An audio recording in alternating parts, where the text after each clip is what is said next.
Bismillahirrahmanirrahim. Assalamualaikum warahmatullahi wabarakatuh. Waalaikumsalam warahmatullahi. Para sahabat, bagaimana kita bisa meraih kesuksesan? Ada banyak jalan. Kita temui ada orang yang kita kenal mempunyai satu sisi kehidupan sebagai ilmuwan, sebagai wirausahawan. Kali ini ada yang istimewa. Kita baca di jurnal ilmiah, kita melihat di forum kecendekiawanan, kita temukan orang ini. Ternyata beliau ada seorang dosen, peneliti dan penulis. Tetapi kita agak terkejut ketika menemukan beliau di kehidupan yang lain, yakni sebagai seorang wirausahawan. Hadir bersama kita kali ini para sahabat, Bapak Arif Suryo Priyatmojo, Magister Pendidikan dan seorang calon doktor. Beliau ini adalah dosen di Universitas Negeri Semarang. Pak Arif, selamat datang. Selamat pagi Pak Rohani. Kali ini kita tidak akan bicara tentang penelitian dan karya ilmiahnya ya para sahabat. Kita bicara tentang sepak terjang beliau sebagai seorang wirausahawan. Pak Arif, ngomong-ngomong ceritanya bagaimana, kemudian di medsos yang muncul adalah Anda di usaha angkringan Anda. Ceritanya sekali, bagaimana? Ya. Jadi sebelum saya membahas lebih lanjut, selamat pagi kepada semua pelaku entrepreneurship. Saya pernah membaca satu buku miliknya seorang motivator nasional, Andri Wongso. Success is one's right. Nah, itu menjadi asal muasal kenapa saya melakukan kegiatan entrepreneurship seperti itu. Kegiatan ini saya mulai ketika 1 tahun yang lalu, ketika ada musim pandemik ya. Jadi efek dari pandemik itu sungguh luar biasa, di mana saya banyak sekali menjumpai anak-anak muda yang mohon maaf ya, belum mendapatkan kesempatan untuk bekerja, sehingga ini memotivasi saya untuk melakukan sesuatu yang out of the box. Out of the box. Ya, betul sekali. Selama ini selalu sibuk di dalam kehidupan kampus. Nah, saya mencoba untuk terjun langsung ke dalam dunia entrepreneurship. Para sahabat, sebelum kita lanjut, mari kita tengok Pak Arif, karena ini redaksi sudah menerima beberapa gambar dari Anda. Oh iya. Ngomong-ngomong, kita yang telusur ya. Baik, kita coba tengok. Ini adalah angkringan Mutiara. Di daerah mana ini Pak Arif yang angkringan Mutiara? Jika para sahabat melakukan sebuah perjalanan melewati kota Salatiga, nah itu nanti kira-kira 100 meter ya dari pintu exit tol Salatiga, dari arah tol keluar exit tol Salatiga, nanti belok kanan itu sekitar 100 meter di sebelah kanan itu nanti ada satu angkringan namanya angkringan Mutiara. Itu Mutiara itu diambil dari nama perumahan ya. Yang saya singgahi namanya Perum Taman Mutiara. Kabarnya sudah ada cabang-cabang yang lain yang buka ya? Saat ini sudah ada 3. Ada 3. Ini kesibukan, salah satu kesibukan di suatu malam ya. Ya, ini yang menarik ini, anak-anak muda keren ya, ini yang pada singgah di angkringan Anda ini. Iya, ini gambar-gambar anak muda itu setiap malam itu nongkrong di situ sambil mengobrol, dan dari obrolan itu banyak sekali hal-hal positif yang dihasilkan ya, seperti informasi pekerjaan, informasi usaha dan sebagainya, dan banyak juga pasangan muda-mudi yang datang ke sana. Pak Arif, ini tentu saja ya ada semacam kegelisahan pada diri Anda, kemudian Anda bertekad kemudian membuka angkringan ini, dan kabarnya ada sisi manajemen yang unik, bahwa karyawan Anda ikutkan sebagai semacam shareholder karena mereka diberi hak untuk bagi hasil, tidak hanya gaji. Benar demikian? Iya, betul sekali. Namun tidak semua. Maaf.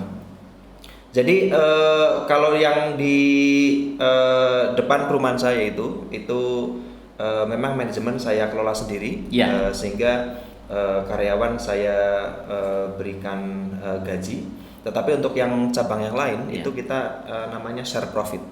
Jadi semua modal saya siapkan, dan pengelolaannya saya serahkan kepada karyawan yang ada di sana, sehingga di akhir bulan nanti kita akan share profit seperti itu. Bagaimana respon karyawan Anda terhadap kebijakan itu? Ya, mereka senang sekali karena semakin mereka motivasi untuk menghidupkan ya angkringan itu, maka profitnya akan semakin besar. Tapi Anda sendiri terjun sendiri ya? Saya hanya memantau sekitar 2 atau 3 hari sekali. Ini kita punya gambar yang kesibukan di suatu malam, tapi kita punya gambar ini juga. Ini gambar Anda ya? Iya, ini cuma bosnya cuma foto atau beneran ini ngelayani penjual ini? Ini ada satu momen yang sangat unik. Jadi salah satu karyawan di salah satu angkringan itu memberikan informasi bahwa dia sedang lamaran. Sedang lamaran ya? Mau lamaran pada hari malam minggu itu. Jadi kalau malam minggu itu momen-momen yang sangat ramai di angkringan itu. Jadi kita bisa close dengan income yang luar biasa, sehingga kalau bahasa Jawanya itu eman ya. Kalau kita tidak buka, dan tempat angkringan kita sudah menjadi brand buat anak-anak muda untuk nongkrong setiap malam minggu, sehingga ya kita kalau mau tutup juga eman juga seperti itu. Terlihat di sosmed Anda juga melakukan branding yang nampak sekali itu diarahkan untuk menarik anak-anak muda ya. Ada Vespa, ada laptop Macintosh, ceritanya bagaimana? Ya sekarang paradigma entrepreneurship juga harus sedikit berubah ya, karena dulu itu mindset angkringan itu tempat yang gelap, terus lokasinya di tempat di bawah pohon dan sebagainya. Tapi tempat saya sekarang tidak ya, menempati di halaman depan kelurahan Tingkir Tengah yang luas sekali, sehingga motor mobil itu kalau mau parkir juga enak sekali seperti itu. Jadi memberikan tempat kenyamanan seperti itu, dan itu terang sekali di situ. Nampaknya ada semacam ini ya, peningkatan derajat status sosial ya, atau gengsi mungkin ya. Betul sekali gitu ya. Jadi ya memang zaman selalu berubah seperti itu. Jadi kita jangan memaksa konsumen untuk mengikuti keinginan kita, tapi kita mencoba untuk memfasilitasi apa yang diinginkan oleh anak-anak muda sekarang seperti itu. Kalau segmennya memang yang banyak yang hadir anak-anak muda. Segmennya tuh berdasarkan waktu. Oh, berdasarkan waktu. Bagaimana? Kita kan open itu jam 4:30 sore. Jadi 4:30 sampai jam 6 itu kebanyakan adalah orang-orang yang pulang dari kantor. Ya, naik motor, mobil itu biasanya mampir di situ untuk mencari makan sore dan sebagainya itu. Nanti habis maghrib sampai jam 10, jam 11 itu anak-anak muda. Ya. Dan yang unik itu mulai jam 11 sampai jam 1 itu spesialis untuk para driver, baik truk, tronton dan sebagainya. Karena lalu lalang mau keluar atau masuk tol itu pasti mampir ke situ. Ngopi dulu ya. Ngopi dulu gitu. Apa ini ada ininya juga enggak? Implikasinya ke menu enggak? Untuk penyediaan menu ada variasi sedikit atau promo-promo yang beda segmen, ada tawaran khusus? Tidak ada. Jadi sore sampai jam 1 malam itu menunya sama seperti itu. Tadi Anda katakan ya, weekend paling bagus salesnya ya. Iya, betul. Saya juga dapat ini ya, info kalau Anda begitu mandirinya sehingga jahenya Anda tanam sendiri, betul itu? Oh betul, saya kebetulan ada sedikit lahan ya, kebun ya, jauh dari rumah, tapi saya mencoba untuk menangkap sebuah kesempatan. Artinya selama ini kan kita jahe susunya itu kan pakai jahe emprit, dan itu harganya kan fluktuatif ya. Kadang mahal, kadang agak murah juga. Mungkin sekitar sebelum Lebaran kemarin itu 1 kilo tuh bisa sampai 50.000. Dan saat ini sekitar 35.000. Nah, ini yang menjadikan saya berinisiasi bagaimana kalau saya nanam sendiri, dan saya tanam sendiri. Hasilnya? Ya alhamdulillah, ini perkiraan ya 1 kintal gitu. Itu sudah hasil dari sendiri ya? Sendiri. Untuk supply outlet Anda ini udah cukup? Oh, udah cukup. Sudah cukup ya? Cukup. Karena nanti ada satu petak itu yang untuk bibit lagi. Nah, sisanya nanti kita untuk konsumsi sendiri. Tapi kelihatannya kalau disimpan terlalu lama mungkin kering. Jadi mungkin nanti kita share dengan teman-teman yang lain seperti itu. Para sahabat, masih bersama Yakuat TV dalam bincang kewirausahaan bersama Pak Arif Suryo Priatmojo. Pak Arif, anak-anak muda yang Anda rekrut untuk jadi kru Anda itu, Anda dapatnya dari mana? Ini pengalaman yang menarik dan juga sangat tragis ya buat saya itu. Jadi memang rencana saya awal itu memang bukan profit oriented. Iya. Artinya memang ini ada satu kegiatan sosial di mana memang saya tuh agak kurang seneng ya ketika melihat anak-anak muda itu terlalu santai gitu kan, tidak ada pekerjaan sehingga mengakibatkan banyak hal-hal yang kurang baik mungkin yang akan terjadi, sehingga saya merekrut anak-anak muda ya. Jadi pertama itu saya open job ya di Facebook seperti itu. Lowongan pekerjaan terbuka itu ya? Terbuka ya di sekitar Solo Tigo, lalu di Boyolali dan sekitarnya itu. Yang satu yang sangat mengejutkan buat saya itu hampir ada 60 lamaran yang 60 pelamar? 60 pelamar itu. Spesifikasi yang Anda sebutkan di lamarannya? Ya, jaga angkringan. Jaga angkringan? Ya, dan umur rata-rata mohon maaf ya, ini sangat tragis ya. Artinya hampir 90% itu adalah orang-orang yang korban dari PHK. Korban PHK ya? Dan mereka itu sarjana. Sarjana seperti itu. Sarjana, korban PHK. Ngelamar jadi penjaga angkringan. Penjaga angkringan. Betul, true story ya? True story itu. Dan PHK ini karena adanya itu COVID pandemik seperti ini. Karena ada pandemi. Ya, seperti itu. Kemudian Anda saring dan Anda rekrut. Dan saya saring itu karena memang tujuan pertamanya adalah untuk merekrut anak muda. Akhirnya ya saya ambil mahasiswa semester 9 itu dari kampus IAIN Salatiga itu. Nah, cuma untuk saat ini saya lebih fokus kepada anak-anak muda di perumahan saya sendiri, karena yang mahasiswa itu sudah semester 9. Jadi saya merasa nggak enak nanti terlalu lama menunggu di angkringan, nanti malah skripsinya nggak selesai seperti itu. Pak Arif, tadi Anda menyinggung bahwa kenyataannya ada banyak orang di PHK ya. Kemudian nyatanya juga mau diberikan tawaran pekerjaan yang nampak ya, nampak sederhana.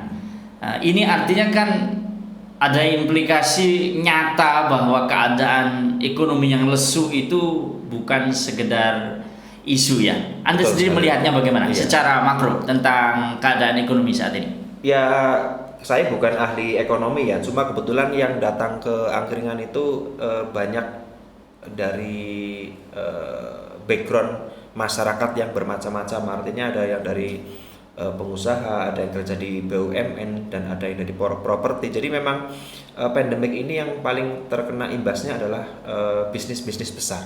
Bisnis besar ya, seperti properti, lalu traveling dan sebagainya. Dan satu yang mengejutkan itu adalah yang bisa bertahan malah kegiatan UMKM seperti yang saya kerjakan seperti ini. Mengapa bisa begitu ya? Ya karena itu mohon maaf, itu kan harganya, itu kan kebutuhan keseharian orang, ya. Ada makan, ada minum dengan harga yang relatif terjangkau seperti itu, sehingga tidak begitu terimbas dengan pandemik seperti ini. Kedepannya Pak Arif, apa rencana pengembangannya angkringan Mutiara ini? Saya pingin minimal saya punya 5 stand. Minimal ya? Ya, jadi satu stand ada 2 anak muda, berarti kali 5 berarti sekitar 10. Artinya secara tidak langsung sudah bisa berkontribusi terhadap pengentasan pengangguran ya untuk 10 anak muda seperti itu. Value apa Pak Arif yang Anda tanamkan pada anggota Anda tentang menjalankan bisnis dan memberikan pelayanan ini? Apa value-value yang Anda tanamkan? Satu yang paling penting buat anak muda adalah jangan pernah gengsi. Hidup itu adalah sesuatu yang sangat sederhana dan mudah. Ya. Yang mahal itu gengsi dan eksistensi. Yang mahal gengsi dan eksistensi. Kelihatannya angkringan adalah hal yang remeh-temeh ya, bisnis yang remeh-temeh. Tetapi kalau dicari tahu tentang hasilnya itu bisa mengalahkan yang mohon maaf ya, gaji saya sendiri seperti itu. Saya dapat gambar ini angkringan yang naiknya BMW ini. Apa penjelasan Anda ini?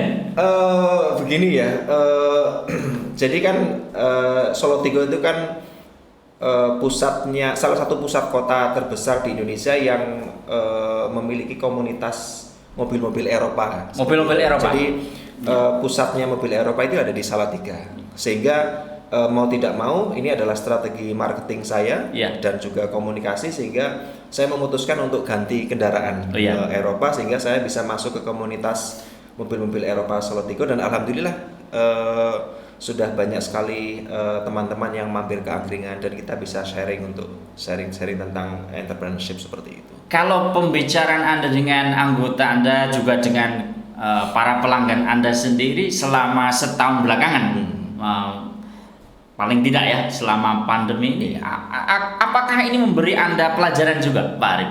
Artinya apakah Anda belajar sesuatu dari mereka?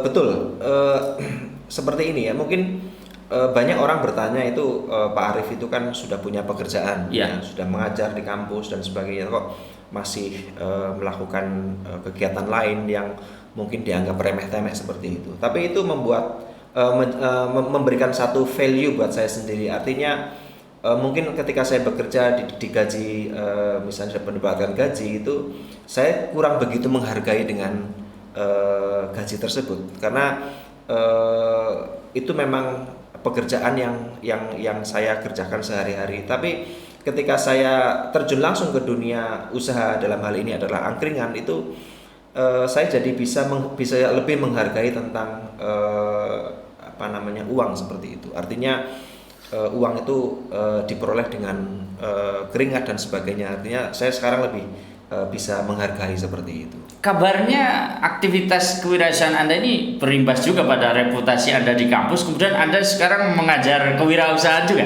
Oh iya. Lah kemarin saya terkejut itu kok sekjur saya lihat di jadwal saya kok ada kewirausahaan. Gimana perasaan Anda? Di satu sisi ya saya sedih, di sisi lain juga ini sebuah amanah seperti itu. Sedihnya apa? Karena entrepreneurship itu kan bertolak belakang dengan pembelajaran teori seperti itu. Artinya saya bagaimana bisa memformulasikan apa yang saya kerjakan menjadi sebuah pembelajaran buat mahasiswa seperti itu. Dan untuk semester ini sudah 4 atau 5 pertemuan lagi mahasiswa saya paksa tapi paksa yang positif. Jadi saya berikan tentang startup business plan.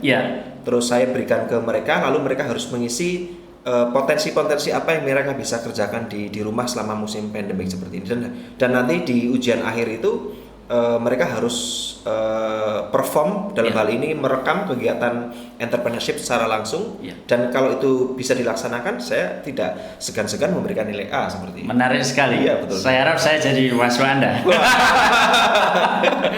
Pak Arif, terakhir bisa diberikan pesan kepada para sahabat bagaimana kiat-kiat sukses menjalankan usaha juga bahagia ya dalam hidup ini. Jadi sukses dan bahagia. Dipersilakan. Ya, seperti yang saya sampaikan tadi di awal wawancara ini, satu buku yang sangat menginspirasi buat saya itu ya bukunya Andri Wongso itu yang berkaitan dengan success is one's right. Artinya kita tidak boleh menunggu ya untuk menjadi sukses ya. Sukses itu adalah sesuatu yang harus kita raih, sesuatu yang menjadi hak kita dan semuanya. Jadi kita tidak boleh melihat kesuksesan orang itu hanya sebatas dilihat saja, tapi kita juga bisa menjadi sukses seperti mereka. Dan setiap kesuksesan itu harus dilakukan dari hal-hal yang paling sederhana seperti itu. Mungkin itu saja. Pak Arif, terima kasih atas waktu Anda. Sukses dengan karir Anda sebagai akademisi dan juga bakti Anda ya kepada negeri ini. Ini besok kalau saya wisuda S3, nah saya kira-kira mungkin kalau yang lain kan karangan bunganya itu dari BUMN dan sebagainya. Kalau saya nanti unik sekali. Dari mana? Dari angkringan. Kita doakan terima semoga kasih, cepat terima kasih. terjadi dan sukses untuk usaha Anda, menginspirasi dan juga memberdayakan. Iya, terima kasih. Para sahabat, demikian bincang kewirausahaan pada kesempatan ini bersama Pak Arif Suryo Priatmojo, seorang akademisi dan wirausahawan angkringan. Tetap semangat dan tentu tetap fokus meraih kesuksesan. Betul. Juga like, comment, and subscribe Yakua TV. Assalamualaikum warahmatullahi wabarakatuh. Waalaikumsalam warahmatullahi wabarakatuh.